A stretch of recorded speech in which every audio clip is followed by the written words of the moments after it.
अस्सलाम वालेकुम नाज़रीन, प्रोग्राम राजधानी टाइम सां गॾु आहियां शाकिर सोलंकी। नाज़रीन, बुशरा बीबी कल्ह रिहा थी आहे ऐं उन खां पोइ पहिरियां त बनी ॻाल्हि वई, पर हाणे पेशावर वञी पहुती आहे ऐं बुशरा बीबी जे लाइ इहो चयो पियो वञे त उहो पार्टी संभालींदी ऐं कुझु माण्हुनि जो इहो चवणु आहे PTI जे अॻुवाणनि जो त बुशरा बीबी इस्लामाबाद में छाकाणि त महफ़ूज़ न हुई ऐं सिक्योरिटी जा मामला आहिनि, गिरफ़्तारीअ जा बि ख़तरा आहिनि, मुख़्तलिफ़ मुक़दमात में थी सघे थो ऐं KPK में छाकाणि त हुकूमत आहे PTI जी ऐं उते बुशरा बीबी महफ़ूज़ रहंदी। इन क़िस्म जूं ख़बरूं मुतज़ाद ख़बरूं हलनि पियूं ऐं इहे बि इतलाह मिलनि पिया त बुशरा बीबी इजलास बि घुरायो आहे पार्टीअ जो, त छा पार्टी संभालींदी बुशरा बीबी। PTI जी जेका इमरान ख़ान खां पोइ जेको जानशीन हूंदी पार्टीअ में सियासी जानशीन, छा बुशरा बीबी थींदी, इन ते पाण ॻाल्हाईंदासीं। यासिर हुसैन सीनियर तजिज़िया निगार आहिनि, सीनियर जर्नलिस्ट आहिनि, पेशावर में सुनो न्यूज़ जा ब्यूरो चीफ आहिनि, असांखे टेलीफोन लाइन ते जॉइन कयो आहे। यासिर भाई अस्सलाम वालेकुम। वालेकुम अस्सलाम शाकिर साहब। यासिर भाई, बुशरा बीबी रिहा तो हो गई, फिर बनी गाला में गई, लेकिन बनी गाला से फिर पेशावर पहुंच गई हैं, तो इतला तो ये भी चल रही हैं कि पार्टी संभालेंगी, सियासी जानशीन बनने जा रही हैं, पार्टी का कोई इजलास भी बुला लिया है। कुछ लोग PTI के रहनुमा कह रहे हैं कि इस्लामाबाद में क्योंकि महफूज नहीं थी, खैबर पख्तूनख्वा में PTI की हुकूमत है तो ज़्यादा महफूज हैं वहाँ पे, इसीलिए शिफ्ट हो गई हैं। क्या हो रहा है पेशावर में? जी देखिए, बिल्कुल जाना तो उन्होंने लाहौर था, लेकिन वो पेशावर आ गई और बिल्कुल ये मामला, ये जो चीजें थी ये प्लान थी। वो इस बुनियाद पर थी कि कल नहीं तो परसों, यानी 2 दिन पहले वज़ीर आला KPK ने अपना प्रोटोकॉल 9 गाड़ियों पर मुश्तमिल वो इस्लामाबाद भेज दिया था, लेकिन अडियाला से इनकी जो जमानत होनी थी वो नहीं हो पाई। गुज़िश्ता रोज जब जमानत हुई तो वज़ीर आला का जो प्रोटोकॉल था वो खैबर पख्तूनख्वा हाउस इस्लामाबाद में मौजूद था। पूरी तौर पर वो अडियाला जेल पहुंचा और उन्होंने बुशरा बीबी के साथ वो प्रोटोकॉल के साथ वो पहुंची बनी गाला। लेकिन वहां पर भी कुछ प्रॉब्लम्स सामने आई कि जब बुशरा बीबी हाउस अरेस्ट थी तो उसके बाद इस घर में कुछ तब्दीलियां देखने में आई, खासकर खदशात में जाहिर किए गए वहां खुफिया कैमरे हैं, जिसके बाद उन्होंने फौरी तौर पर लाहौर जाने का इस बुनियाद पर फैसला किया कि वहां पर बुशरा बीबी की बहनें हैं। लेकिन मरकजी क़यादत की यही ख्वाहिश थी कि वो लाहौर ही जाएं, लेकिन इस दौरान जो मामून खुशी हैं वज़ीर आला की मशाल यूसुफजई, और वो फोकल पर्सन भी हैं बुशरा बीबी की, उन्होंने फौरी तौर पर अली अमीन गंडापुर से रब्ता किया और उनको कहा कि मशाल बुशरा बीबी जो है वो लाहौर जाना चाह रही हैं। लेकिन अली अमीन गंडापुर ने जब उनसे टेलीफोन पर बात की, उनको कहा कि आपको गिरफ्तार दोबारा ना कर लिया जाए, आप कुछ रोज के लिए पेशावर आ जाएं और यहाँ पर ट्रीटमेंट ऑलरेडी पेशावर में भी शौकत खान हॉस्पिटल मौजूद है, तो आप यहीं पर आ जाएं। जिस पर वो कायल हुई और फौरी तौर पर पेशावर पहुंची। 5:58 तक CM हाउस पेशावर में वो पहुंची, जहां पर अली अमीन गंडापुर ने उनका इस्तकबाल भी किया और भाभी मुखातिब करते हुए उनको CM एलेक्सी तक पहुंचाया। मशाल यूसुफजई जो है इस वक्त उनके साथ हैं। रात जो है किशाई का एहतमाम भी किया गया बुशरा बीबी के लिए। अली अमीन गंडापुर की फैमिली ऑलरेडी जो है वो वज़ीर आला हाउस ही में मौजूद है और वो बुशरा बीबी के बिल्कुल साथ हैं। जो बेसिकली बात का मकसद है, बुशरा बीबी के कान में खराश की वजह से या उन्होंने कोई कान को खारिश वगैरह की जिसकी वजह से अंदर इन्फेक्शन सा हुआ है और कल रात को थोड़ा बहुत खून भी इनके कान से बहा। लेकिन आज की इत्तलात के मुताबिक बुशरा बीबी इससे 4 रुकनी जो डॉक्टर्स की टीम थी जो शौकत खान हॉस्पिटल में थी, वो CM हाउस पेशावर आई। उनका इब्तदाई तौर पर तिब्बी मुआयना किया गया, उनको ड्रिप दी, एंटीबायोटिक्स थी और उनको किया जाएगा। तमाम जो बॉडी के जो टेस्ट होते हैं अज़ा के, उनके टेस्ट किए जाएंगे, जिसके बाद उनकी जो रिजल्ट्स हैं वो सामने आएंगे। बेसिकली जो आपकी का मकसद है, मैं उसकी तरफ आ जाता हूँ शाकिर साहब, वो ये है कि देखें इस वक्त सियासी तौर पर किसको फायदा ज्यादा मिलेगा, तो वो बज़ाहिर तो आपके सामने है कि अली अमीन गंडापुर जो है मजीद मजबूत दिखाई देते हैं इस बुनियाद पर कि बुशरा बीबी पेशावर में है और वो जो पार्टी के मामलात होंगे, चाहे वो उखाड़ बुछाड़ हो या पार्टी के हवाले से एहतजाजी मुजाहरों का ऐलान हो या बानी तहरीक इंसाफ की फ्यूचर के हवाले से, मुलाकातों के हवाले से, जो चीज भी हो, अब अली अमीन गंडापुर जो है वो बुशरा बीबी से डिस्कस करेंगे और उनकी अप्रूवल के साथ ही आगे कदम बढ़ाएंगे। इस वक्त अगर परेशानी है तो वो है तहरीक इंसाफ की मरकजी क़यादत को। मरकजी क़यादत में मैं बात कर रहा हूँ बैरिस्टर गौहर की, उमर अयूब की, शिबली फराज की, सलमान अकर राजा की। तो इन लोगों को इस बुनियाद पर प्रॉब्लम है। ऑलरेडी असद कैसर की भी नाम भी लेना चाहूंगा। इस बुनियाद पर है कि अब जो इमरान खान की अहलियां हैं, यानी बुशरा बीबी, यकीनन उनकी इस वक्त बानी तहरीक इंसाफ पटियाला में है। अगर कोई सियासी मुशावरत होगी तो या कोई फैसला होगा या कोई ऐलान होगा तो अब बुशरा बीबी से मशरूत किया जाएगा। तो मशरूत कौन करेंगे? वो करेंगे अली अमीन गंडापुर, क्योंकि CMNXC में इस वक्त है बुशरा बीबी रिहाइश पजीर हैं और तकरीबन मेरी इतलात के मुताबिक कम से कम एक हफ्ते से ज्यादा तो वो यहीं रहेंगी और वज़ीर आला अली अमीन गंडापुर की कोशिश भी होगी कि अब वो यहीं रहें और यहीं रहने से उनको कई फायदे मिलेंगे। अभी भी आप देख लें, अली अमीन गंडापुर जो हैं अपनी तौर पे अक्सर ऐलानात एहतिजाजी मुजाहरों का करते हैं। कभी उन्होंने मरकजी क़यादत के हवाले से बात नहीं की कि मैं मरकजी क़यादत से बात करूंगा तब मैं ऐलान करूंगा, नहीं, वो अपने तौर पर ही ऐलानात करते आए हैं और ऐलान करते हैं। अगर वो बानी तहरीक इंसाफ से मुलाकात भी करते हैं अडयाला में तो वो 1 to 1 करते हैं। उनके साथ आज तक कोई वकील या कोई पार्टी की क़यादत का रुकन नहीं रहा। तो बेसिकली अब जो मरकजी क़यादत है उनमें जो तहफ़्फ़ुज़ात सामने आ रहे हैं वो यही है कि अली अमीन गंडापुर जो हैं अब बुशरा बीबी से हर किस्म की मुशावरत करेंगे और उनकी अप्रूवल के साथ इक़दाम उठाएंगे। यासिर भाई, बुशरा बीबी के बारे में तो ये मशहूर है कि उस्मान बुज़दार की पंजाब में वज़ारत आला बुशरा बीबी चलाती रहीं, फ़रह गोगी चलाती रहीं, ये ख़बरें मार्केट में चलती रही हैं। तो क्या अब बुशरा बीबी गंडापुर की वज़ारत आला चलाने आई हैं? ऐसा तो देखें शाकिर साहब, ऐसे है अभी भी जो ये मशाल यूसुफ रही हैं ये भी तो बुशरा बीबी की अप्रूवल से ही मामूनी खुशी वज़ीर आला की हैं। इनको हालांकि कुछ अर्सा कबल आपके नोटिस में डी नोटिफाई कर दिया गया था, लेकिन बुशरा बीबी ने अडयाला जेल से अहकाम जारी किए थे कि मशाल यूसुफ को कैबिनेट का हिस्सा बनाया जाए और वो कैबिनेट का हिस्सा बन गई दोबारा। अलबत्ता उनके पास अब तक कोई मेहमान नहीं है, लेकिन वो साथ साथ फोकल पर्सन भी हैं। लेकिन बुशरा बीबी को अगर यहाँ पर कोई पार्टी के हवाले से या हुकूमती मामलात में इंटरफेरेंस करनी होगी तो मेरे ख्याल से अली अमीन गंडापुर खुद एक गंडापुर फैमिली से एक शातिर इंसान है, उनके एक सोच है, फिक्र है।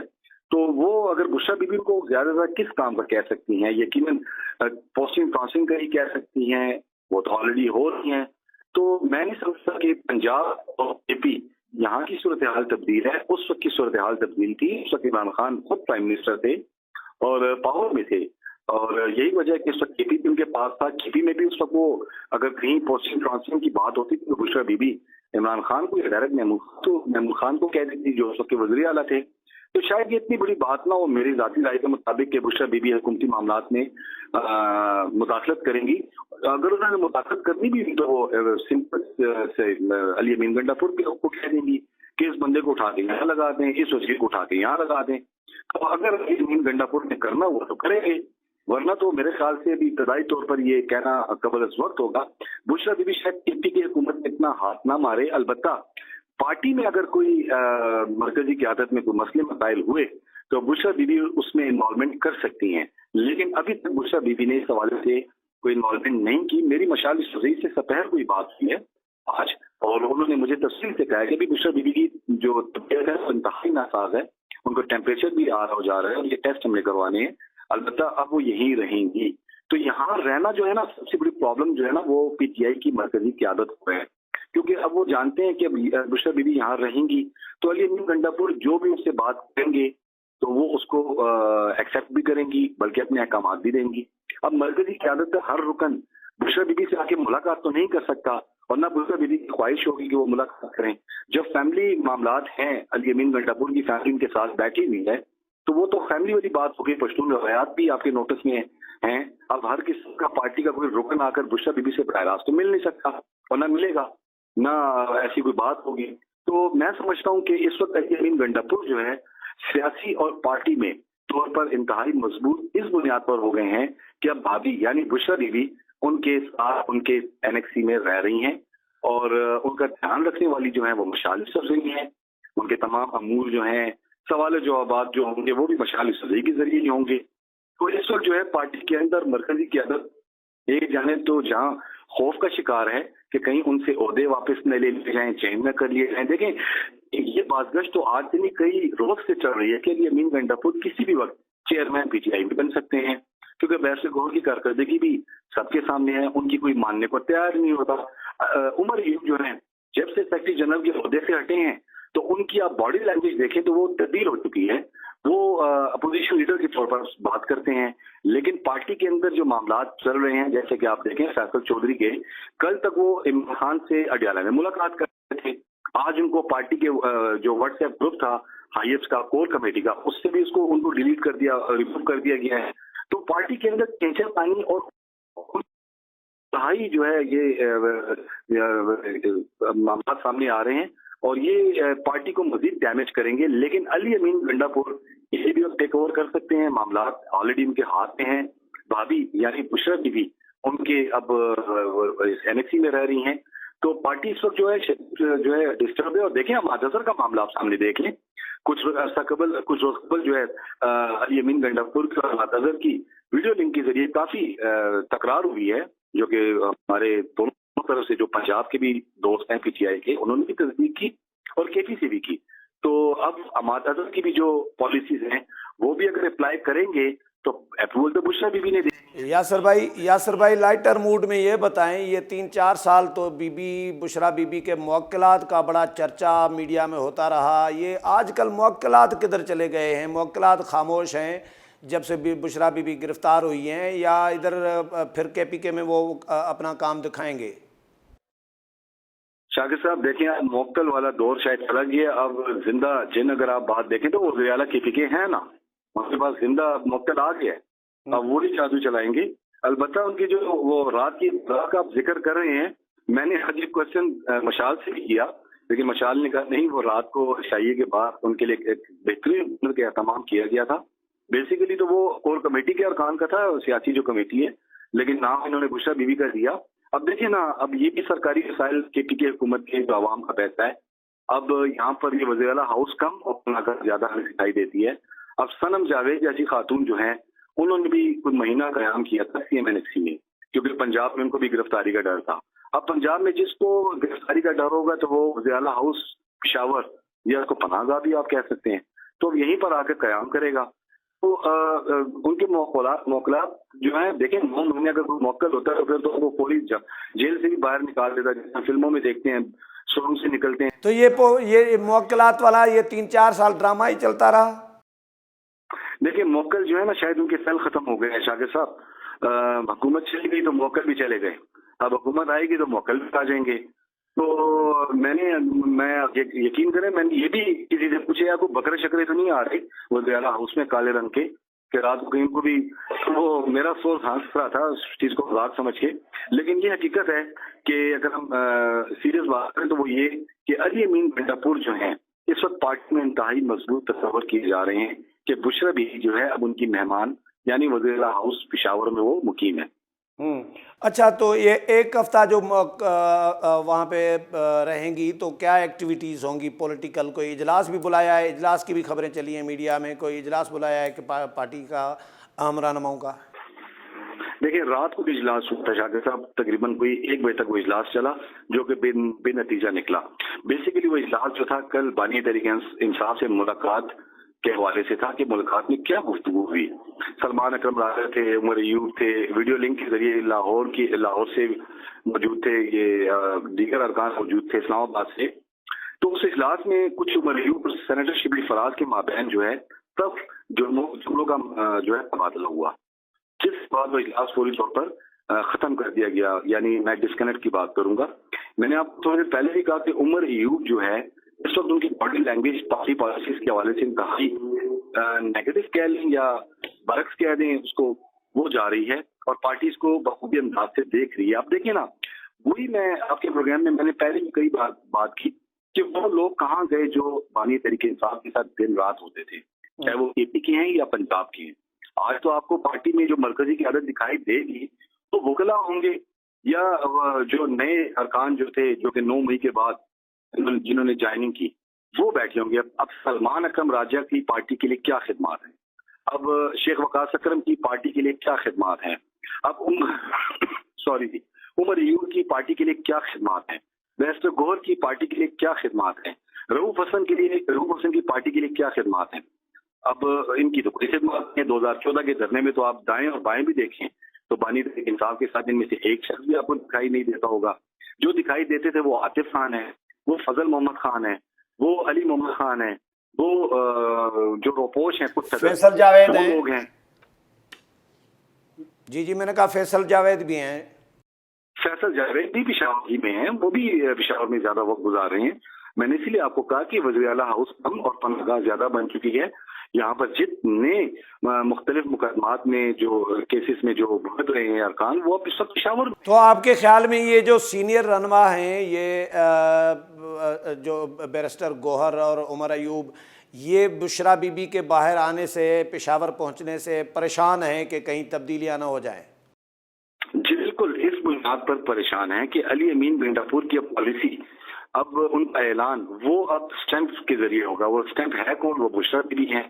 अब वो जो डिस्कशन करेंगे पार्टी मामलात के हवाले से, तो बुशरा बीबी से ही करेंगे। और बुशरा बीबी क्यों नहीं मानेंगी? वो जानती हैं कि पार्टी के अखराजात, धरनों और जलसों के अखराजात, वो तमाम तो अली अमीन गंडापुर बर्दाश्त कर रहे हैं। वो अलग बात है, अली अमीन गंडापुर अगर की पार्टी के लोगों से लेते हैं तो वो ठीक है, लेकिन बजायर या मैदान में तो अली अमीन गंडापुर ही दिखाई देते हैं। आप 4 अक्टूबर की मैं मिसाल आपको दे देता हूँ। 4 अक्टूबर को जो हुआ डी चौक तक जो धरना रहा, उसमें आपने उमर अयूब को डी चौक में नहीं देखा होगा। उसमें आपने दिगर जो मरकजी क़यादत के अरकान थे, एक को भी नहीं देखा होगा। चाहे अली अमीन गंडापुर जैसे भी थे, वो पहुंचे, सारी रात उन्होंने शेलिंग बर्दाश्त की अटक के मुकाम पर, और फिर वो आगे बढ़े। तो बस स्क्रीन पे तो अली अमीन गंडापुर आते थे, मरकजी क़यादत का एक रुकन भी आपको दिखाई नहीं देता होगा। तो आज उनकी कौन मानेगा? आप देख लें, मैं 4 अक्टूबर की इसलिए बात कर रहा हूँ, जब 5 अक्टूबर की शाम को केपी हाउस के लोग पहुंचे थे, तो बैरिस्टर गौहर आजादाना तौर पर आए, आईजी इस्लामाबाद से मिले केपी हाउस में और अली अमीन से, और आजादाना तौर पर वो गाड़ी में निकल गए। यानी वो गिरफ्तार नहीं हो रहे, कारकुन गिरफ्तार हो रही हैं। तो ये बहुत बड़ा सवालिया निशान है पार्टी के लिए भी कि उनकी क़यादत गिरफ्तार नहीं होती और अरकान गिरफ्तार होते हैं। अली अमीन गंडापुर चाहे गिरफ्तार हुए, रोपोश हुए, भागे, एक्सरसाइज जो भी है, लेकिन स्क्रीन पर तो सामने रहे। ये लेकिन आपके सामने और मरकजी क़यादत का कौन सा रुकन जो था जिसने शेयरिंग बर्दाश्त की हो, जो डी चौक तक पहुंचा हो? कोई नहीं था। बुशरा बीबी को, यासिर भाई ये बताएं, बुशरा बीबी को इस्लामाबाद में अभी कोई गिरफ्तारी का खौफ था, इस वजह से भी पेशावर मुंतकिल की हुई हैं कि किस केस में? अगर गिरफ्तारी का खौफ था, रिहा हुई, फैसल वाडा ने कहा कि अब कोई नया केस नहीं बनेगा, तो अब तो कोई खतरा नहीं था। खतरा कौन सा था गिरफ्तारी का?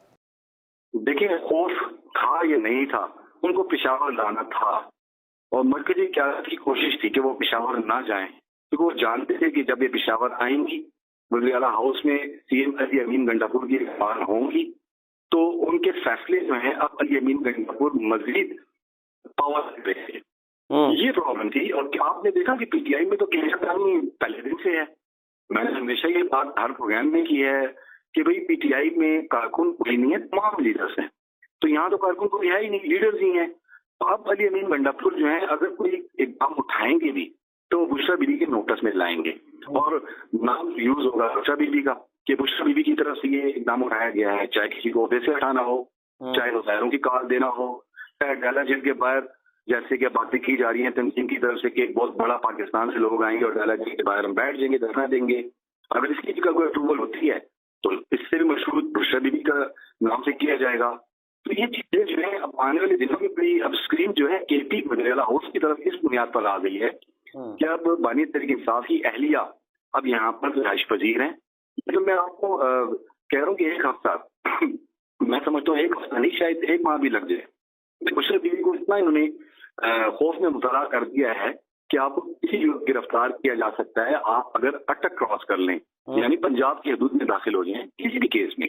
तो मैं नहीं समझता कि अब बुशरा बीबी जो है वो अटक तक भी जाएं। अलबत्ता उनकी बहनें लाहौर में रहती हैं, वो शायद आज रात तक या कल बुशरा बीबी से मुलाकात के लिए आए, जो उनकी दीगर अहले खाना है वो भी शायद उनसे मुलाकात की। यासिर भाई आखिरी बात ये बताएं, बड़ी इम्पॉर्टेंट बात है कि ये डील शील की भी खबरें जो चल रही हैं, फैसल वाडा भी कह रहे थे कि बुशरा बीबी डील के नतीजे में बाहर आई हैं, और पीटीआई का रवैया फिर हमने देखा कि इन्होंने 17 को इस्लामाबाद में एहतजाज का ऐलान किया था, वो भी मुलतवी किया। फिर 26वीं आइनी तरमीम स्मूथली दोनों ऐवानों से मंजूर करवाने में हुकूमत के साथ बिल्कुल फ्रेंडली अपोजिशन वाला किरदार अदा किया। नहीं तो इससे पहले आपने एवानू में देखा है, दोनों में कि ये कापियाँ एजेंडे की फाड़ते थे, स्पीकर रोस्ट्रम का घेराव करते थे, बड़ा हंगामा ये वो। लेकिन 26वीं आईनी तरमीम में ऐसा कुछ नज़र नहीं आया। मुखालफत में उन्होंने वोट डाला सेनेट में। और तो ये जो रवैया है पीटीआई का, जो नॉर्मलाइज हुआ है, मुहज़्ज़ब हुआ है, जो नज़र आ रहा है, तो ये डील का नतीजा ही है। देखिए, अगर मैं न्यूट्रल बात करूं अपनी साफ की, तो अगर डील होती फिर बुशरा बीबी 9 माह के अंदर ना होती।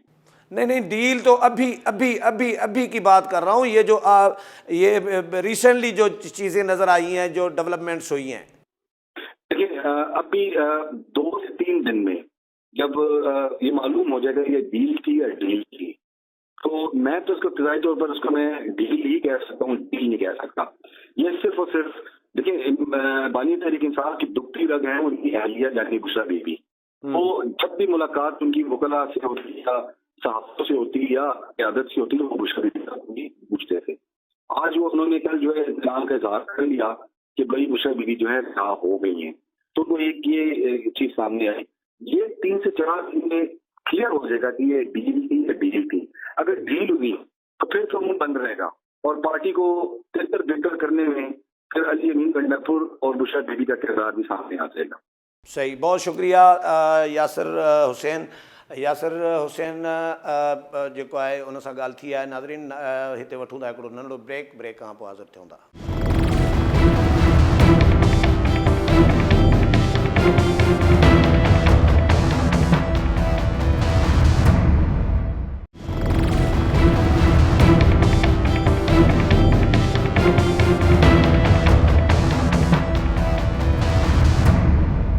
वेलकम बैक नाज़रीन। अॼु chief justice of Pakistan Qazi Faez Isa retire थी वियो आहे ऐं सुभाणे हल्फ़ खणंदो नओं चीफ जस्टिस यहया ख़ान आफ़रीदी। अॼु फुल कोर्ट रेफरेंस बि हुयो, जंहिंमें मंसूर अली शाह साहब, जस्टिस मंसूर अली शाह साहब शिरकत न कई ऐं रजिस्ट्रार खे ख़त बि लिखियो, जंहिंमें काज़ी साहब जे हवाले सां बि पंहिंजे राय जो इज़हार कयो आहे। इन मामले ते ॻाल्हाईंदासीं। असांखे टेलीफोन लाइन ते जॉइन कयो आहे इमरान वसीम साहब आहिनि, सीनियर तजिया निगार आहिनि, सीनियर जर्नलिस्ट आहिनि, सुप्रीम कोर्ट खे वॾे अरसे खां कवर कनि पिया ऐं सुप्रीम कोर्ट जे फ़ैसिलनि ऐं बाक़ी मामलनि खे बि चङी तरह सम्झनि था। इमरान भाई, अस्सलाम वालेकुम। वालेकुम अस्सलाम। इमरान भाई, चीफ जस्टिस काजी साहब तो बाइज़्ज़त तरीके से रुखसत हो गए, क्या तज्जिया करेंगे काजी साहब के दौर पे? और आज जो कुछ हुआ, रेफरेंस जो हुआ फुल कोर्ट रेफरेंस, फिर मंसूर अली शाह साहब नहीं गए, उन्होंने ख़त भी लिख दिया कि मैं साकिब निसार के रेफरेंस में भी नहीं गया था क्योंकि उनके फ़ैसलों पर एतराज़ था। और काजी साहब ने भी आंखें शुतुरमुर्ग बनकर आंखें जो है जो रेत में लगा दी थी और बाहर की मुदाखलत को जो है दावत दी सुप्रीम कोर्ट में। ये क्या आखिरी दिन भी काजी साहब पर हमले? शाकिर सोलंकी साहब, बहुत बहुत शुक्रिया आपका अपने प्रोग्राम में आज आपने हमें मदऊ किया। लेकिन आपने एक सवाल की आड़ में यूं समझे कि आपने सवालात की बुछाड़ कर दी है। ये आपका सवाल नहीं, मैंने समझे पूरा बरस्ट चला दिया सवालात का। हाँ बिल्कुल, ऐसे आपने बरस्ट चला दिया है सवालात का। चलो, जो मुझे याद है मैं एक एक करके उनके जवाब देने की कोशिश करता हूँ। काजी फ़ाइज़ साहब की अगर हम टेन्योर की बात करें तो उन पे जितनी भी तनकीद की गई ना शाकिर सोलंकी साहब, वो सियासी उनके ऊपर तनकीद थी। काजी फ़ाइज़ साहब पाकिस्तान की अदालती तारीख के उन चंद जजेस में से एक, मुस्तकबिल में जब मौरख तारीख लिखेगा तो उन जज साहबान में इनका शुमार होगा जिन्होंने पाकिस्तान की पार्लिमान को मजबूत किया, जिसने पाकिस्तान की जो पार्लिमान है उसको रिस्पेक्ट दी और ये एडमिट किया कि पार्लिमान जो है वो मुख्तदर इदारा है, सबसे बड़ा इदारा है, जहां पर अवाम के मुंतखब नुमाइंदे, जिन्हें अवाम ये मैंडेट दे के भेजते हैं कि मुल्क आपने चलाना है, आप हमारे मुंतखब नुमाइंदे हैं, तो जो फैसले मुल्क को चलाने के लिए करेंगे हमारे मुंतखब नुमाइंदे करेंगे। तो काजी फ़ाइज़ साहब ने उस पार्लिमान को जो है वो एहतराम दिया, उसकी डिग्निटी को एडमिट किया। हाँ, ये जरूर है कि उनके उनके जो फैसले थे वो आइन और कानून के मुताबिक तो थे, लेकिन उन पर जो तनकीद की गई वो सियासी तौर पे की गई। आप 13 जनवरी का जो फैसला, जो एक नुक्ता आगाज बना काजी फाइज ईसा पर तनकीद का, उस फैसले को जब आप आइन और कानून के पैराए में परखेंगे, उसमें आपको कहीं भी कोई झोल नजर नहीं आएगा कि काजी फाइज ईसा ने आइन और कानून से हटके कोई फैसला दिया। लेकिन जब आप उसको सियासी पलड़े में तोलेंगे उस फैसले को, तो तब आपका तजिया हो सकता है कि ये फैसला अभी नहीं होना चाहिए था, ये फैसला इलेक्शन के बाद होना चाहिए था। तो इसको आप नजरिया जरूरत कहेंगे। कानून में किसी जगह पे नहीं लिखा कि एक मुकदमा आपके पास आया है और आप उसका फैसला किसी मसले के तहत जो है वो ताखीर का शिकार कर दें।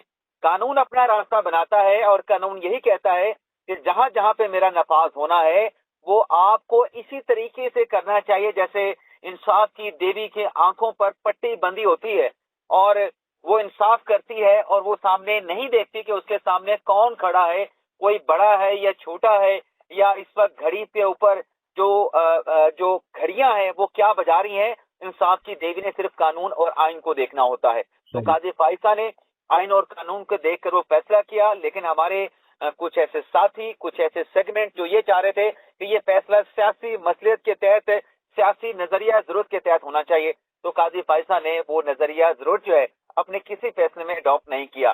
दूसरी बात की जाती है कि 6 जजेस का खत आया और उस खत के ऊपर जो कि आज मंसूर शाह साहब ने भी अपने लेटर में उस 6 जज साहबान का के लेटर का जिक्र किया और कहा कि काजी फाइसा जो है वो कंप्लिसेट हो गए थे और काजी फाइसा ने अपनी आंखें जो थी, अपना जो सर जो था वो रेत में दबा लिया और किसी किस्म का तासुर जो है उन जो इन्फ्लुएंस अदलिया पे हो रहा था उस पर कोई एक्शन नहीं लिया गया। तो इसमें भी कंट्राडिक्शन है जस्टिस मंसूर शाह साहब की, क्योंकि जब ये 6 जज साहबान का लेटर आया था, उन जज साहबान के लेटर पे काजी फाइज ईसा ने सो मोटो एक्शन भी लिया, अदालत भी लगी, लेकिन उस अदालत में एक जज साहबा थी जो बेंच बना था, जस्टिस मुसर्रत हलाली साहबा, वो गलबन बीमार थी।